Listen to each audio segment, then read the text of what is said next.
ஜெபிப்போம். எங்கள் கண்மலையும் மீட்பருமாயிருக்கிற எங்கள் கர்த்தாவே, என் வாயின் வார்த்தைகளும் எங்கள் இருதயத்தின் தியானமும் இப்படி சமூகத்தில் எப்போதும் பிரீதியாயிருப்பதாக. ஆமேன்.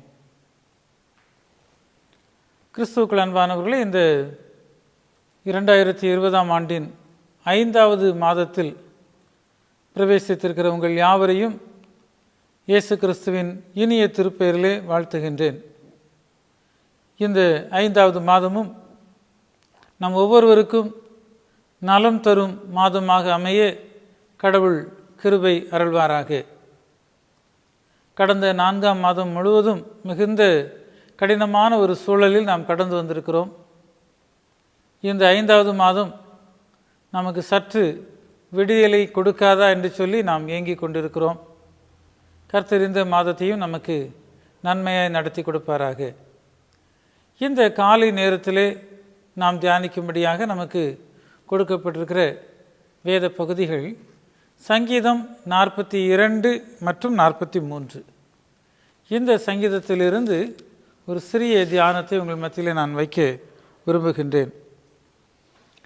இந்த சங்கீதம் ஏன் 2 சங்கீதங்களை சேர்த்து எடுக்கிறேன் என்று சொன்னால், இந்த 2 சங்கீதங்களும் ஒன்றோடொன்று இணைந்தவைகள்.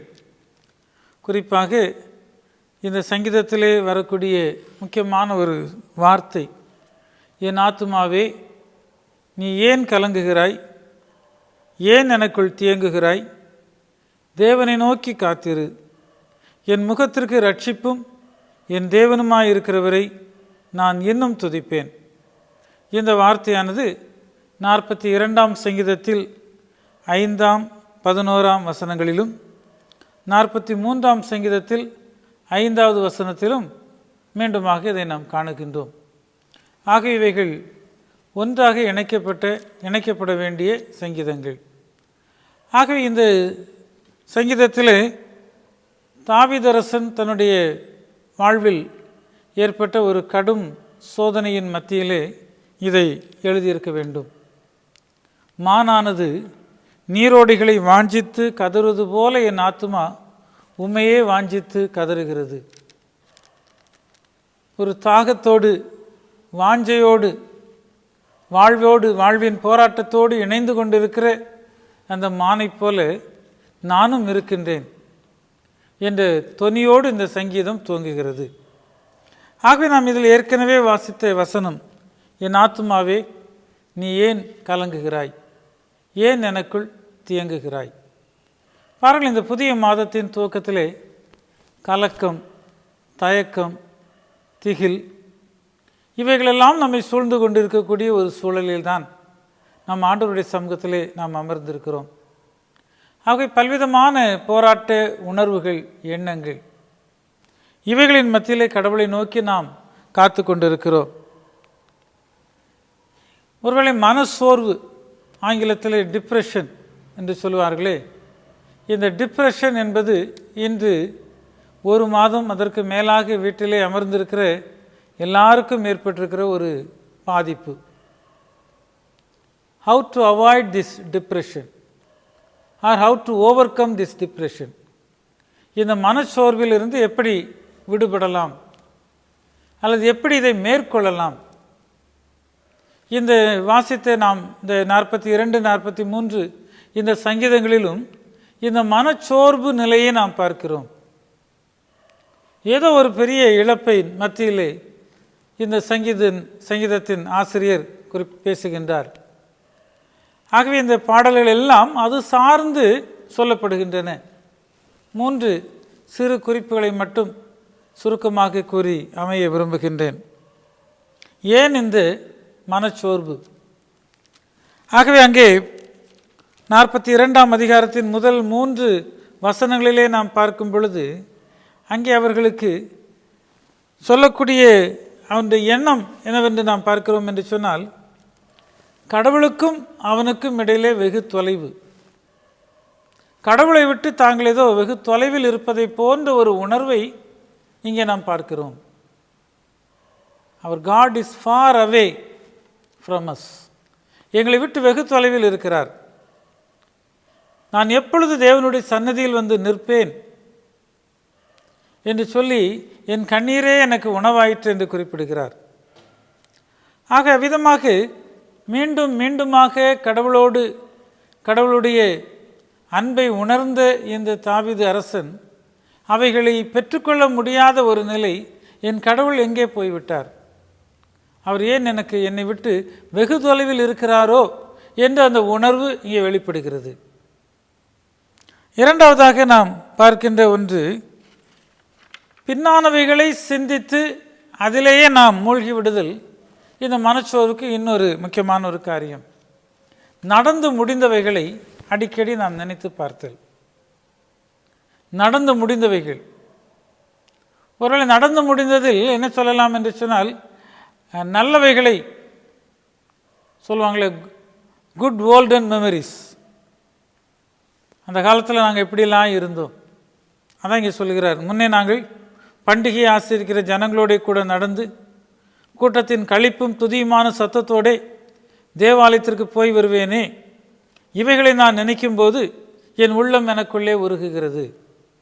So the depression begins from here.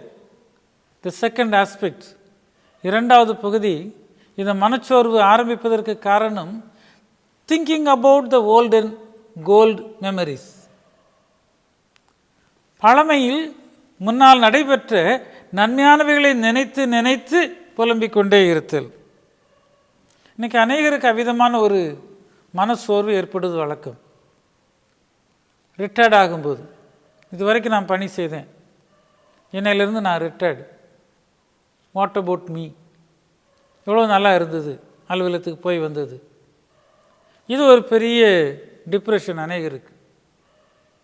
இன்றைக்கி இப்போ நாம் பாதித்து வீட்டிலே அமர்ந்திருக்கிறோமே, இது ஒரு மிகப்பெரிய டிப்ரெஷன். இப்படி பல்வேறு டிப்ரெஷன் இன்றைக்கி மனுஷனை பாதித்து கொண்டே இருக்கிறது. ஸோ இந்த depression leads to some kind of disease. இன்றைக்கி அநேகர் அவ்விதமாக மனச்சோர்விலும் மனவியாதியிலும் சிக்கி தவித்து கொண்டிருக்கிறோம். So the second depression comes out of remembering the good olden memories. இதுவும் ஒரு தவறு என்று தான் சொல்ல வேண்டும். மூன்றாவதாக, இந்த மனச்சோர்வு எங்கிருந்து ஏற்படுகிறது என்று சொன்னால், டிஸ்கரேஜிங் வேர்ட்ஸ் ஃப்ரம் அதர்ஸ். இங்கே பார்க்கிறோம், அங்கே உன் தேவன் எங்கே என்று அவர்கள் நாள்தோறும் என்னிடத்தில் சொல்லுகிறபடியால் இரவும் பகலும் என் கண்ணீரே எனக்கு உணவாய் மாறிற்று.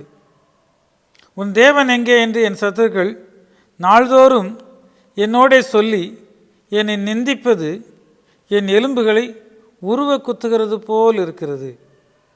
ஆகவே பிறர் கேட்கின்ற சில வார்த்தைகள், சொல்லுகின்ற சில வார்த்தைகள், த டிஸ்கரேஜிங் வேர்ட்ஸ், அல்லது ஊக்கம் இழக்க செய்கின்ற சில வார்த்தைகள்.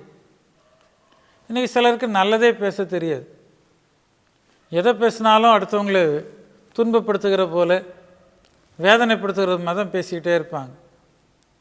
ஸோ இந்த அப்ரிஷியேஷன் நிறைய பேர்ட்டு இருக்காது, குறை சொல்கிறது தான் இருக்கும். இன்னும் சிலருக்கு அவங்கள பற்றி, அவங்களுடைய காரியங்களை பற்றி எப்படியெல்லாம் அவங்கள டிப்ரிஷியேட் பண்ணணும், இதிலே தான் அநேகருடைய வாழ்க்கையை ஓடிக்கொண்டிருக்கிறது. பாருங்கள், இது எவ்வளோ பாதிப்பை ஏற்படுத்துகிறது நாம் உணர்வதில்லை. ஸோ அந்த depreciation comes to king David also. So எல்லாரும் சேர்ந்து உன் தேவன் எங்கே என்று அவனை கேட்பது, பிறரினால் நிந்திக்கப்படுதல், பிறரினால் தங்கள் செல்ல வேண்டிய அந்த ஊக்கத்தை அவர்கள் இழந்து போகுதல். ஆக இவ்விதமான ஒரு சூழலில் தான் இன்று நாம் ஆண்டவருடைய சமூகத்திலே காத்து கொண்டு இருக்கிறோம். ஸோ 3 kinds of அல்லது 3 possible reasons for this kind of depression, மனசோர்வுக்கு ஏற்படக்கூடிய காரணங்கள். இதில் இவைகளின் மத்தியிலே அங்கே கண்டுபிடிக்கின்ற ஒரு ஆன்சர் என்னவென்று சொன்னால், நான் என் தேவனையே நோக்கி அமர்ந்திருப்பேன், த ஹோப் இன் காட், அல்லனா தேவனை நோக்கி காத்திருத்தல். 42ஆம் சங்கீதத்தில் 5வது வசனம் 11வது வசனத்திலே நாம் வாசிக்கின்ற காரியம், தேவனை நோக்கி காத்திரு, அவர் சமூகத்தை ரட்சிப்பு நிமித்தம் நான் இன்னும் அவரை துதிப்பேன். So wait upon the Lord. So don't confuse yourself, just wait. ஆண்டவருடைய சமூகத்திலே காத்திரு. இந்த புதிய மாதத்திலே ஆண்டவருடைய சமூகத்தை நோக்கி காத்திருக்க நம்மை பக்குவப்படுத்திக் கொள்ளுவோம். கடவுள் மாற்றங்களை செய்வார். இன்னொரு காரியம் இந்த இடத்துல, look at the future, not the past. ஏற்கனவே பார்த்தோமே முதல் கருத்து. 2வது கருத்தில் நாம் சொல்லும்போது, பின்னானவைகளை, நடந்து முடிந்தவைகளை நினைத்து பார்க்காதபடி லுக் அட் த ஃபியூச்சர், முடிந்து போனவைகளை அல்ல, வருங்காலத்தை நினைத்து பார்த்து அது உன்னுடைய பார்வையாக அமையட்டும். பவுல் சொல்கிறாரு, பின்னானவைகளை மறந்து முன்னானவைகளை நோக்கி நான் செல்ல வேண்டும். ஆகவே அந்த ஒரு எண்ணம், அந்த ஒரு செயல்பாடு இன்றைக்கு நமக்கு வேணும். இன்றைக்கி அதுதான் இன்றைய விசுவாசிகளுக்கு தேவை, கிறிஸ்தவர்களுக்கு தேவை. Let us have a focus about the future. எதிர்காலத்தை குறித்த நம்பிக்கையோடு செல்ல நம்மை பயிற்றுவித்துக் கொள்வோம். ஆகவே முடிந்து போனவைகள், இழந்து போனவைகள், சிலர் அநேக சமயங்களில் இழப்பின் மத்தியில் தான், இழப்பிலே தான் நின்றுட்டு இருப்பாங்க. அதை விட்டு வெளியில் வருவதற்கு அவங்களால முடியாது. ஸோ அதை தூக்கி எறியவும் கடந்து செல்லவும் ஆண்டவருடைய சமூகத்திலே நாம் காத்திருக்க அவசியம். மாற்றிக்கொள்வோம். ஏனெனில் இதிலே நாம் விழுந்து விடக்கூடாது. 3வதாக நாம் பார்க்கும் பொழுது இங்கே சொல்லுகிற வசனம், இதிலே நான் மூழ்கி விட்டு இதிலே நான் இருந்து விடாதபடி என் அரணாகிய தேவன் சத்துருவினால் ஒடுக்கப்பட்டு நான் ஏன் துக்கத்துடன் திரிய வேண்டும்? நான் துக்கத்தோடு திரிய வேண்டிய அவசியம் அல்ல. உம்முடைய வெளிச்சத்தையும் உமது சத்தியத்தையும் அனுப்பியருளும், அவைகள் என்னை நடத்தி உமது பரிசுத்த பர்வதத்திற்கும் உமது வாசஸ்தலங்களுக்கும் என்னை கொண்டு போவதாக. ஸோ அந்த 3வது அவர் என்ன நினைக்கிறார்? இதெல்லாம் தூக்கி எறிந்து விட்டு என்ன சொல்லுகிறார்? உமது வெளிச்சம். Don't be drowned. I will not be drowned at any stage because of my feelings, but my future. எல்லாமே send your radiance. உம்முடைய வெளிச்சத்தை எனக்கு அனுப்பியருளும், உம்முடைய சத்தியத்தை நீர் அனுப்பியருளும். இதன் மத்தியிலே நான் வெற்றியையும் வெளிச்சத்தையும் நான் பெற்றுக்கொள்வேன். இவைகள் பரிசுத்த பர்வதத்திற்கும் உமது வாசஸ்தலத்திற்கும் என்னை அழைத்து செல்லும். ஆகவே அவ்விதமாய் செல்ல இந்த புதிய மாதத்திலே நாம் ஆண்டவருடைய சமூகத்திலே நம்மை அர்ப்பணிப்போம். கடவுள் நம்மை நடத்துகிறார். ஆகவே அவர் நமக்கு வைத்திருக்கிற பல்வேறு விதமான திட்டங்கள் உண்டு. அவைகள் ஒருபோதும் மாறாது. அவருடைய வெளிச்சம், அவருடைய சத்தியம் நம்மை நடத்தும். அந்த எண்ணத்திலே நாம் செல்லுவோம். கடவுள் நம்மை நடத்துவாராக. ஜெபிப்போம். அன்பின் ஆண்டவரே, மீண்டுமாக நன்றி செலுத்துகிறோம். இந்த 5வது மாதத்திலே நாங்கள் நுழையும்படியாக நீர் வாய்ப்பளித்திருக்கிறீர். இந்த மாதம் எப்படி இருக்குமோ என்ற கலக்கத்தோடு நாங்கள் இருக்கின்றோம். ஆனாலும் நீர் எங்களுக்கு கொடுத்திருக்கிற வார்த்தை, கலங்காதே திகையாதே என்று சொல்லி, என் ஆத்துமாவே நீ ஏன் எனக்குள் தியங்குகிறாய், கலங்குகிறாய்? தேவனை நோக்கி காத்திரு. என் முகத்திற்கு ரட்சிப்பும் என் தேவனுமாய் இருக்கிறவரை நான் இன்னும் துதிப்பேன். ஆமாண்டவரே, இந்த உணர்வுகளோடு நாங்கள் உம்முடைய சமூகத்திலே எங்களை தாழ்த்தி அர்ப்பணிக்கிறோம். நடந்து முடிந்தவைகளை நினைத்து அதனால் நாங்கள் சோர்ந்து போகாதபடிக்கு வரும் காலத்தை குறித்த எண்ணங்களோடு திட்டங்களோடு செயல்பட எங்களுக்கு கற்றுத்தாரும். இந்த புதிய மாதம் எங்கள் ஒவ்வொருவருக்கும் ஆசீர்வாதத்தின் மாதமாக இருக்கட்டும். உம்முடைய வெளிச்சம், உம்முடைய சத்தியம் எங்களை அதன் மூலமாக எங்களை பலப்படுத்தியிருளும். குறிப்பாக இந்த நாளிலும் இந்த புதிய மாதம் முழுமையும் எங்களுக்கு நீர் ஆசீர்வதித்து தரவும், இந்த வியாதிகளிலிருந்து நாங்கள் இந்த தேசம் விடுதலை பெற, குறிப்பாக இந்த சென்னை நகரம் இந்த சூழலில் இருந்து, இந்த வியாதி தொற்று பரப்பிலிருந்து அது குறைவுக்கு கொண்டு வரப்பட வேண்டுமாய் நாங்கள் செபிக்கிறோம். தொற்று பரவல் அதிகரித்து கொண்டிருக்கக்கூடிய ஒரு நகரமாக இந்த நகரம் இல்லாதபடி கர்த்தர் அனைத்தையும் நீர் நிறுத்தி போடும், வாதையை நிறுத்தும். கர்த்தர் தாமே வழி நடத்துவீராக. இயேசு கிறிஸ்துவின் மூலம் வேண்டி கேட்டுக்கொள்கிறோம் அன்பின் நல்ல தந்தையே, ஆமேன். நம்முடைய ஆண்டவராகிய இயேசு கிறிஸ்துவின் கிருபையும் பிதாவாகிய தேவனுடைய அன்பும் பரிசுத்த ஆவியானவரின் அந்யோன்ய ஐக்கியம் வழி நடத்தலும் நாம் அனைவரோடும் எப்பொழுதும் நிறைவாய் தங்கியிருப்பதாக. ஆமென்.